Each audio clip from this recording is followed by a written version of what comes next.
5 segundos. Hora da verdade. Oferecimento.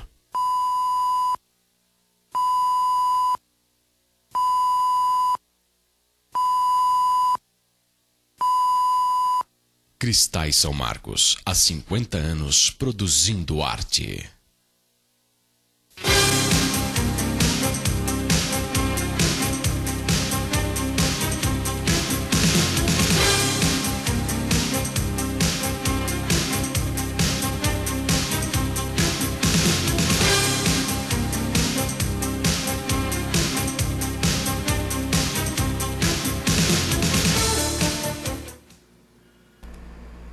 Boa noite. A vida imita a arte e a arte imita a vida. Na história de cada um de nós existem momentos que parecem capítulos de novela, cenas de filme, páginas de um livro, atos de uma peça de teatro. Ao longo da existência vivemos momentos de suspense, de terror, drama, ficção, romance, policial e comédia. Mas será que a política local também não nos oferece momentos cinematográficos? Luzes, câmeras, ação. Se formos refletir até nos candidatos ao executivo das próximas eleições aqui em Poços de Caldas, veremos que os astros, os protagonistas, continuam os mesmos de outras eleições, com alguns atores coadjuvantes tentando maior participação no roteiro. Assim, o título deste filme poderia ser o filme americano Déjà Vu, ou então, como brincávamos na infância, A Volta dos que Não Foram. E a relação da política com o cinema continua. Muitos dos candidatos se conhecem de outras épocas e o Eu Sei o que vocês fizeram no verão passado reata os acordos como sinais de que na lenda urbana a mudança de hábito é quase missão impossível. O fato novo no quadro político foi o rompimento do atual chefe do executivo com o grupo que o apoiava. O pânico tomou conta de muitos partidos que perguntavam: "Que é isso, companheiro?" E o efeito colateral ainda está sendo analisado. Para uns, foi golpe baixo, na alegação de que estavam, sem saber, dormindo com o inimigo. Para outros, o prefeito estava no limite do silêncio e a ação foi estratégia de uma mente brilhante com um plano perfeito para a vitória eleitoral. Outro fator que movimentou o cenário foi a invasão súbita no gramado pelo atual prefeito no jogo Caldense e Cruzeiro. Para muitos, o prefeito foi além dos limites e a sua reeleição ficou por um fio. Para outros, um verdadeiro golpe de mestre, seguindo o plano de voo determinado. O público, por sua vez, assiste a todas as imagens, a estas imagens, na busca por acreditar que a vida é bela e que os embalos de sábado continuam. E apesar da política, toda segunda-feira é tempo de recomeçar e do Hora da Verdade. Alguns políticos e cidadãos comuns, ainda bem, afirmam que já é chegada a hora do despertar, mas a imensa maioria se acomoda no silêncio dos inocentes. Tudo contribui, infelizmente, para a compreensão coletiva de que os políticos estão mais preocupados com o exercício do poder e o esqueceram de mim é fala cotidiana dos mais necessitados das ações públicas. O ato de votar no país, infelizmente, se torna mais uma encenação e o discurso de um político apenas uma proposta indecente. A vida segue e o vento levou um pouco das nossas crenças, embora, e ainda bem, continuamos em busca da felicidade. Quem sabe, em algum lugar do passado, possamos reencontrar as nossas crenças de um final realmente feliz. Não perca, você aí, as próximas cenas, porque a arte dos políticos afeta com certeza a vida real de todos nós e cada cidadão é corresponsável pelo roteiro. Estamos começando mais uma edição do Hora da Verdade nesse dia 26 de março de 2012, ao vivo em cores para todo o Brasil, para todo mundo via internet, tvpox.com.br e o nosso telefone também à sua disposição para você participar deste programa, 37216955 ou então o nosso e-mail jornalismo@tvpox.com.br.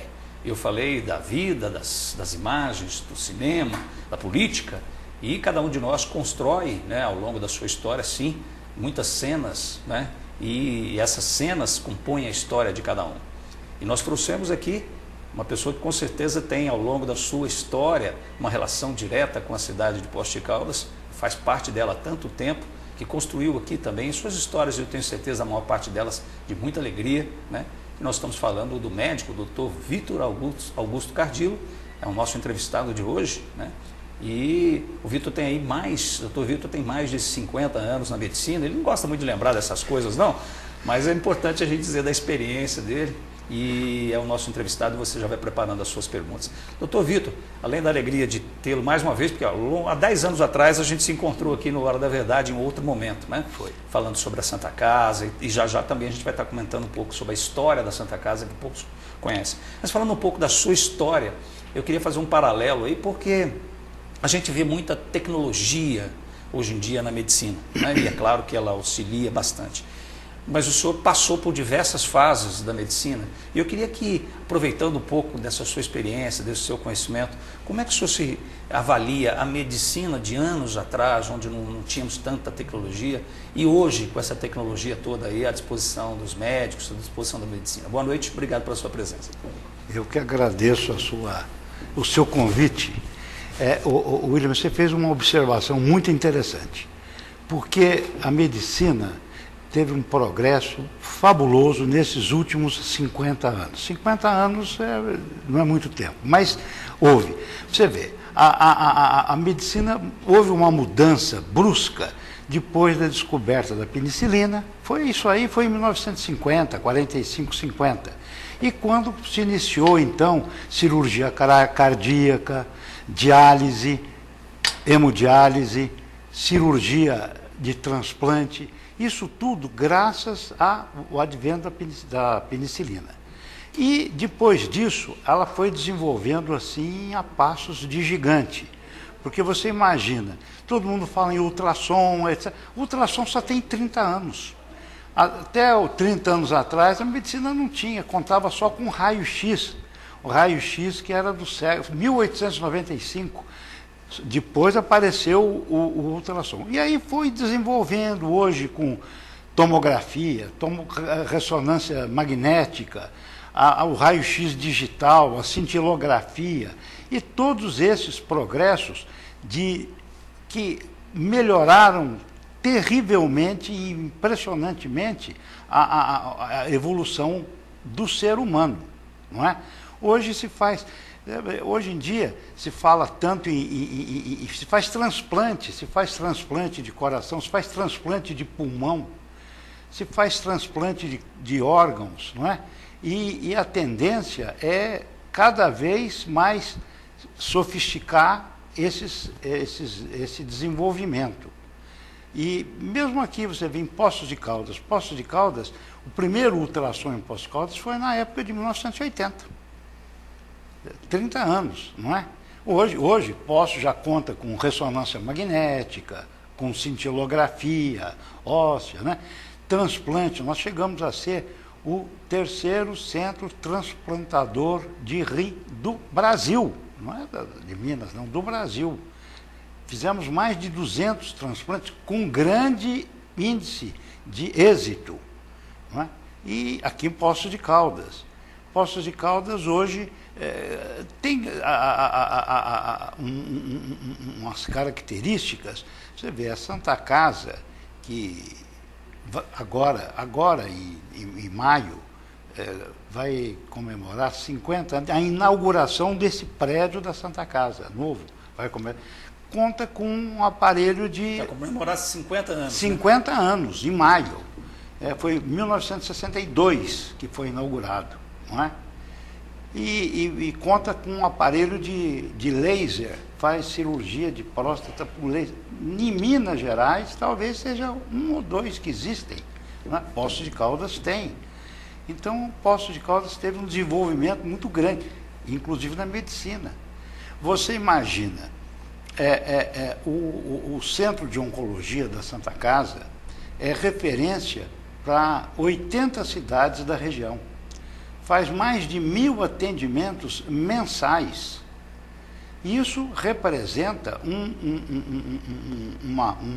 um afluxo de doente muito grande, tá certo? E de tecnologia muito avançada.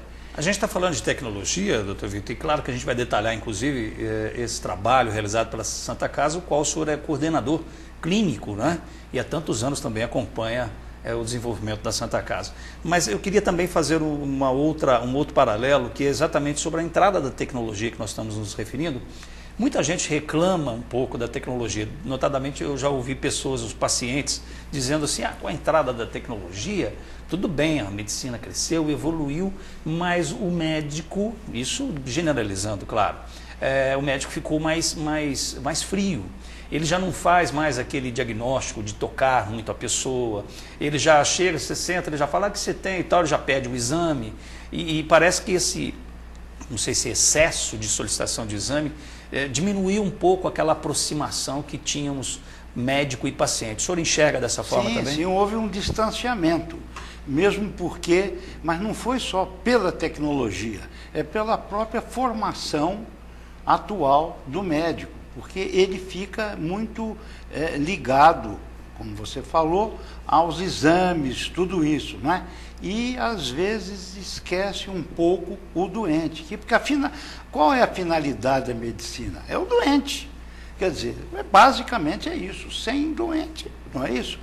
Que é o juramento de Hipócrates. Mas né? não é, porque a medicina é o doente. Então, se o médico se afasta do doente, ele realmente, na realidade, está se afastando da medicina, porque ele não está atingindo aquele objetivo que ele foi preparado para aquilo. Outra coisa que se fala também, eu acho que o senhor também representa isso em Poços de Caldas, é o clínico geral, né? Falar, o Dr. Vitor ele é um clínico geral e hoje a gente tem muitas especialidades médicas e as pessoas relembram um pouco, antigamente nós tínhamos o clínico geral, aquele que entendia de tudo, e hoje essa figura do clínico geral também se perdeu. Como é que o senhor avalia também esse ponto? Porque a medicina foi se especializando, foi se segmentando, não é? Você imagina, antigamente existia médico o otorrino, fazia também oftalmologia. Era oftalmo, otorrinolaringologia. Depois separou, ficou oftalmo também. Dentro da oftalmologia já tem uma divisão muito grande. Tem médico que faz só câmara anterior, tem outro que faz só câmara posterior, só retina. Outro só se especializa em cirurgia de retina. Então, foi havendo uma segmentação muito grande, dada o desenvolvimento tecnológico. O senhor acha que isso foi positivo para a medicina? Em determinados segmentos, sim, como não? Só que não pode generalizar, não é? O médico não pode, ele tem, dentro da especialidade, ele tem que lembrar do ser humano, do doente. O doente em primeiro lugar.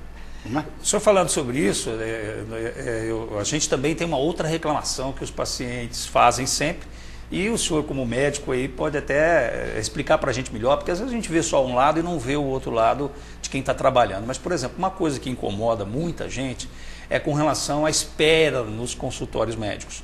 A pessoa chega para ser atendida às 3, vai ser atendida às 5 horas da tarde. E as pessoas falam, mas eu fico lá esperando. E o senhor está dizendo que o paciente é o primeiro lugar. Por que acontece essa demora? Demora porque é o seguinte, é o aumento muito grande da demanda, porque a medicina depois, ela foi aparecendo os convênios e tudo, e isso aí facilitou muito o acesso ao médico, e o médico fica sobrecarregado. Então tem médico, tem especialista que você vai marcar uma consulta, tem consulta daqui a 2 meses. Daqui a 1 mês, tá certo? Porque ele não tem tempo para atender todo mundo, não tem condição, não é? E o afluxo, a demanda é muito grande. E hoje, você imagina, você procurar saber quantos segurados em Poços de Caldas tem, dos diversos planos de saúde, não é? Que são milhares. E todos eles, é claro, eles têm direito, e eles procuram os seus médicos, e a demanda fica muito grande, então uma sobrecarga muito grande. Eu vou fechar esse bloco nessa entrevista com o Dr. Vitor Augusto Cardillo. Você participa com a gente pelo 37216955, jornalismo@tvpox.com.br, com uma outra pergunta também. Já a gente tem outros assuntos, outros temas para falar, mas nesse início aqui eu estou chegando um pouquinho do Dr. Vitor aí na parede para ele responder algumas coisas que são importantes na visão de um médico que tem a capacidade, que tem aí, com certeza, anos de medicina aí em Poços de Caldas. Com relação ao SUS, ao Sistema Único de Saúde, já vi muita gente falando que o SUS realmente é um modelo na medicina, na saúde pública, para até outros países. Outras pessoas, não, o Sistema Único de Saúde não funciona. Eu queria saber a sua opinião em relação ao Sistema Único de Saúde. Já já a gente volta, não sai daí no Hora da Verdade.